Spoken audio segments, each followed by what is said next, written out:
샬롬. 사랑하는 여러분 반갑습니다. 4월 27일 목요일 매일 아침 묵상입니다. 오늘 이제 민수기 19장 들어갑니다. 민수기 19장 말씀 통해서 주시는 은혜 깊이 경험하길 바라겠습니다. 오늘 주신 말씀 민수기 19장 1절부터 10절까지의 말씀입니다. 살아계신 하나님의 말씀입니다.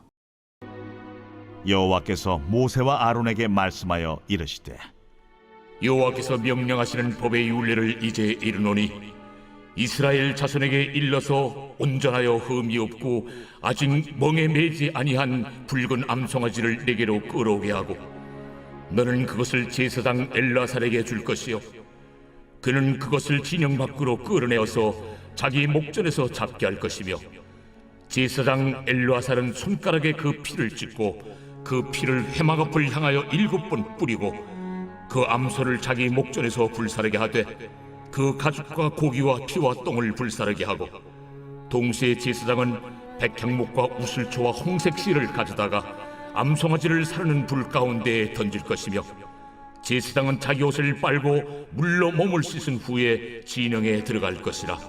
그는 저녁까지 부정하리라. 송아지를 불사른 자도 자기의 옷을 물로 빨고 물로 그 몸을 씻을 것이라.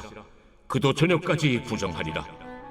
이에 정결한 자가 암송아지의 채를 거두어 진영 밖 정한 곳에 둘지니 이것은 이스라엘 자손 회중을 위하여 간직하였다가 부정을 씻는 물을 위해 간직할지니 그것은 속죄제니라. 암송아지의 채를 거둔 자도 자기 옷을 빨 것이며 저녁까지 부정하리라. 오늘 우리가 읽은 본문 말씀 민수기 19장 말씀은 그 전체가 부정한 자가 정결하게 되기 위해서 필요한 일, 그것이 무엇인지를 말씀하신 그런 본문입니다. 부정한 자가 정결하게 되기 위해서 무엇이 필요한가? 하나님께서 하나님의 규례로, 율법으로 우리에게 말씀하셨습니다. 이게 복음이죠. 우리는 언제든지 부정한 삶을 살 수 있습니다. 부정하다라는 것이 어떤 의미이죠? 내가 죄에 노출된 것입니다. 부정은 죄와 관련이 있어요. 죄된 삶을 살았던지 죄된 것에 노출되었던지, 그래서 죄에 오염되었을 때, 이거 쉬운 예로 우리가 음란한 어떤 것을 봤습니다. 그것도 죄에 노출된 것입니다. 음란한 것을 목도하고 봄을 통하여서 우리에게는 부정이 전이가 된 것이죠. 부정한 자가 된 거예요. 그와 같은 상태로 하나님께 나아갈 수 없는 것입니다.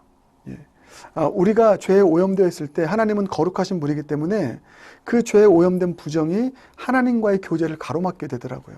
그래서 하나님과 친밀한 동행을 이루어갈 수 없습니다. 그런 차원에서 볼 때 죄로 인해서 오염되는 이 삶이 얼마나 우리 삶 가운데 자주 일어날 수 있겠습니까? 그런 차원에서 우리는 언제든지 부정해질 수 있고, 그래서 거룩과 순결을 잃어버릴 수 있는 그런 사람들이 우리인데, 그런 자들이 정결하게 될 수 있는 그 길을 하나님께서 마련해 두시고 우리에게 열어두셨다는 것, 이거야말로 복음 아니겠습니까? 그런 차원에서 오늘 본문이 바로 부정에서 정결로 나아가기 위한 그 길, 그 은혜의 길을 제시하신 말씀이니 우리 소망 가운데서, 기대 가운데서 이 말씀을 복음으로 받아들일 수 있는 저와 여러분 모두가 되길 주님의 이름으로 축복합니다. 오늘 본문은 특별히 어떤 경우에서 부정하게 되었을 때 정결하게 되는 법을 말씀하셨는가, 이것입니다. 시체를 만졌을 때입니다. 죽은 시체를 만졌을 때 그때 부정하게 된다라는 것입니다. 여러분 그렇습니다. 죽은 시체를 만진 것, 하나님은 생명의 주이시기 때문에 죽었다라고 하는 것은 생명 되신 하나님과 반대에 있는 것이죠. 죽음이 곧 부정입니다. 죽음이 곧 죄의 삭시입니다. 그래서 죽은 시체를 만진 것이 바로 우리를 부정하게 만든다는 것입니다. 구약시대에는 어떤 물리적으로 죽은 시체를 만지면 정말 부정했어요. 근데 오늘날은 그렇지 않습니다. 그러나 이것 또한 우리 영적으로 적용할 수 있는 것이죠. 사랑하는 여러분, 자, 예를 들어보겠습니다. 우리가 정결해지고 거룩해지기 위해서는 무엇이 필요합니까? 살아있는 하나님, 그 하나님을 만지고 그 하나님을 만나고 그 하나님을 목도할 때 우리는 더 정결해지고 거룩해집니다. 살아 계신 하나님의 말씀, 이 생명의 말씀, 생명을 주는 말씀, 이 말씀을 읽고 묵상하고 그 말씀을 따라 살아갈 때 우리에게는 거룩함과 또 순결함, 또 생명의 역사가 활발하게 일어납니다. 영혼이 소생되어지는 역사가 일어나게 되는 줄 믿습니다. 그런데 반대로 우리의 생명을 소멸시키고 우리의 영혼을 죽이는 그런 죄된 것들을 만지게 되면 그러면 우리는 부정하게 되는 것입니다. 우리의 영혼을 죽이는 일들이 얼마나 많이 있습니까? 우리의 눈을 음란하게 만드는 그런 어떤 음란한 것들, 또 우리의 영혼을 황폐화시키는, 죽이는 그런 죄된 것들을 목도하고 만지게 되고 그런 삶을 살아가면 그게 바로 죽은 시체를 만지는 삶인 것이죠. 그런 차원에서 죽은 시체를 만지는 삶, 이 삶이 우리를 부정하게 만든다. 그러나 우리가 살아있는 생명의 말씀을 만지고 또 살아계신 생명의 주님을 바라보며 살아가는 그 삶을 살아갈 때 우리의 영혼은 살아난다. 이와 같은 사실을 마음 가운데 품으시길 바라겠습니다. 그러나 어쩔 수 없이 우리는 죽은 시체를 만질 수밖에 없는 그런 삶을 살아갈 수밖에 없습니다. 왜냐하면 이 세상이 그러한 세상이기 때문이라는 것이죠. 온통 우리의 영혼을 파괴시키는 그런 어떤 생명을 죽이는 죄의 요소들이 얼마나 많이 있습니까? 알게 모르게 그 죄의 요소들에 접촉을 하게 되고 거기에 물들게 되는 삶을 살아가게 되는 것이죠. 그와 같은 차원에서 죽은 시체를 만졌을 때 우리도 부정하게 되는 것입니다. 그러할 때 우리가 어떻게 이 문제를 해결하고 정결로 나아갈 수 있을까? 죽은 시체를 만졌을 때 부정해서 정결로 나아가게 되는 그 법을 오늘 주님께서 민수기 19장을 통해 말씀하셨는데 제가 이렇게 정리할게요. 이 법은 사실 특별법입니다. 왜냐하면 레위기 11장부터 15장까지를 보면 부정을 정결케 만들기 위한 하나님의 율법이 이미 정해져 있습니다. 아주 자세하게 나옵니다. 그런데 오늘 본문을 보면 또 하나의 특별법을 만든 거예요. 오늘 본문의 내용이 어떠합니까? 이렇게 정결케 할 수 있다는 것입니다. 자, 2절 보면 온전하여 흠이 없고 아직 멍에 매지 아니한 붉은 암송아지를 데려오게 합니다. 그러면 3절 보면 제사장 엘르아살이 그 붉은 암송아지를 데리고 진영 밖으로 나아갑니다. 제사장 엘르아살은 대제사장 아론의 세 번째 아들이죠. 차기 대제사장이 될 사람입니다. 이 엘르아살이 데리고 나아가요. 그리고 자기 목전에서 이 붉은 암송아지를 잡습니다. 잡고 나서 모든 것들을 다 불살라요. 그리고 그 피를 찍어서 또 그 회막 앞에 7번 뿌립니다. 그리고 더 나아가서 6절을 보면 백향목, 우슬초, 홍색실 가져다가 그 암송아지를 불사르는 곳에 같이 던집니다. 이 백향목과 우슬초와 홍색실은 다 정결하게 만드는 어떤 거룩한 수단인 것이죠. 하나님께서 지정하신. 그렇게 해서 다 태우고 나서 뭐가 남습니까? 재가 남아요. 재. 그 재를 통하여서 시체를 만지어서 부정한 자들, 그 자들을 정결케 할 수 있는 법을 열어주신 것입니다.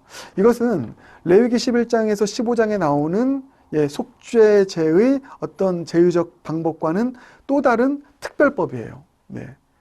그래서 어떻게 보면 조금 더 간편한 법이죠.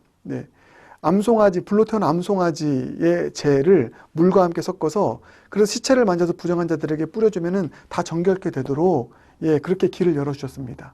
이게 왜 특별법이라고 말씀을 드리냐면 여러분 이와 같은 특별법이 왜 나왔냐면요. 민수기 16장 지난주에 함께 나눴죠. 민수기 16장이 어떤 내용이었습니까? 고라의 반역 사건이 일어났습니다. 고라의 반역 사건이 일어나서 수많은 사람들이 죽게 되었어요.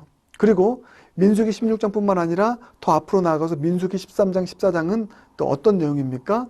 12정당꾼의 사건입니다. 그래서 부정적인 보고를 했고 또 이에 온 이스라엘 백성들이 그 부정적 보고에 반응하여서 또 하나님 앞에 불신의 죄를 범하게 됩니다. 그때 하나님께서 진노하셔서 어떤 조치를 내리시죠? 광야 1세대가 모두 다 이 광야에서 죽게 될 것이다. 그래서 여러분 광야 생활하는 동안 수없이 많은 사람들이 죽어나갑니다. 엄청나게 많은 사람들이 죽어나가는 이 상황 속에서 시체를 매일매일 수많은 시체를 만질 수밖에 없는, 다룰 수밖에 없는 그런 상황 가운데 놓이게 된 것이죠. 죄로 인해서 무수히 많은 시체들이 생겨나게 되었고요. 그 시체를 장사하기 위해서는 만져야 되는 상황, 그 상황 속에서 시체를 만지는 자들은 다 부정하게 되는데 엄청나게 많은 사람들이 부정하게 되어지는 그런 일 아닙니까? 그렇기 때문에 이런 상황에서 일반적인 이 부정을 정결케 하는 제의적인 방법으로 이 수없이 많이 부정해진 사람들을 처리하기가 너무나 버거운 일이었습니다. 그래서 하나님께서 특별법을 제정하신 것입니다. 여러분, 저는 여기에서 말할 수 없는 은혜를 발견하게 되거든요. 죄가 더한 곳에 은혜가 더한다 라고 하는 그 진리입니다. 그 진리 안에 담겨져 있는 은혜입니다. 12정탐꾼의 그 불신의 사건, 고라의 반역의 사건을 통해서 이스라엘 전체에 부정의 엄청난 역사가 일어났습니다. 부정의 재앙이 강력하게 펼쳐졌습니다. 그럴 때 하나님께서 이 19장에 특별법을 제정하심을 통하여서 그 부정을 속히 해결할 수 있는 길을 마련해 두신 것. 여러분, 이거야말로 죄가 더한 곳에 은혜가 더하는 하나님의 은혜의 조치 아니겠습니까? 여러분, 그 사실을 기억하길 바라겠습니다. 죄가 관영한 곳, 죄가 창궐한 어떤 그런 공동체 가운데에서도 하나님께서는 이 은혜의 특별법을 언제나 그 공동체 가운데 베풀어 주시기를 기뻐하시는 하나님이신 줄 믿습니다. 그러므로 여러분, 저도 그렇고요. 우리 모두가 다 좀 결단했으면 좋겠어요. 말할 수 없는 이 이스라엘 백성들처럼요, 고라의 반역도 일어나고, 그리고 또 무엇입니까? 12정탐꾼의 그 10정탐꾼의 그 불신의 그 보고가 일어나는 그런 어떤 공동체라 할지라도, 소망 없는 공동체라 할지라도 우리가 구해야 될 것은 무엇입니까? 하나님의 특별법. 그러므로 인해서 수없이 많은 사람들이 부정하게 되어지고 정결치 못한 그런 공동체가 되는 그들을 향하여서 주님께서 베풀어 주시는 하나님의 특별법의 은혜. 여러분, 이 은혜를 우리가 구하며 나아갈 수 있는 저와 여러분 모두가 되길 주님의 이름으로 축복합니다. 그런 차원에서 저는요, 이 19장의 하나님의 특별법의 은혜를 패역한 공동체일수록, 완악한 공동체일수록 더 그런 공동체를 바라보며 이 말씀을 붙잡고 주님께 은혜를 구하며 나아가는 일을 할 것입니다. 우리 모두 죄가 관영한 곳에 은혜가 더하게 하시는 하나님의 특별법의 은혜를 구하며 나아갈 수 있는 저와 여러분 모두가 되길 주님의 이름으로 축복합니다. 말씀 붙잡고 함께 기도하겠습니다. 사랑해 주님, 감사합니다. 오늘도 말씀을 통하여 복음 선물하신 주님 찬양합니다. 부정한 우리 정결케 하기 위하여서 은혜의 길 늘 열어주시는 주님 찬양합니다. 특별히 죄가 더 관영하고 고라의 반역이 있고 열정탐꾼의 불신이 있어서 그 공동체에 말할 수 없는 부정의 늪에 빠져 있는 그런 공동체일 때 더 특별한 은혜 주셔서 특별한 은혜 가운데서 정결케 하시는 복음의 능력 베푸시는 주님을 오늘 만나게 하심 감사드립니다.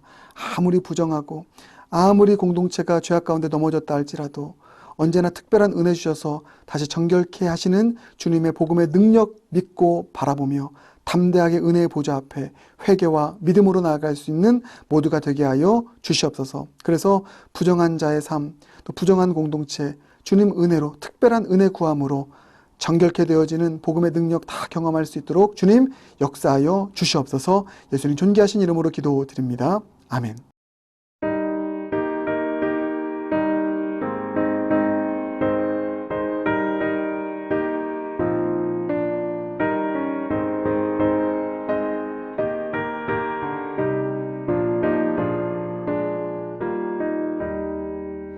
주의 피로 이룬 샘물 참 깊고 넓도다. 구원하는 그 신능력 다 찬송할지라. 찬송하세 주의 보혈 그 샘에 지금 나가 죄의 깊이 빠진 이몸 그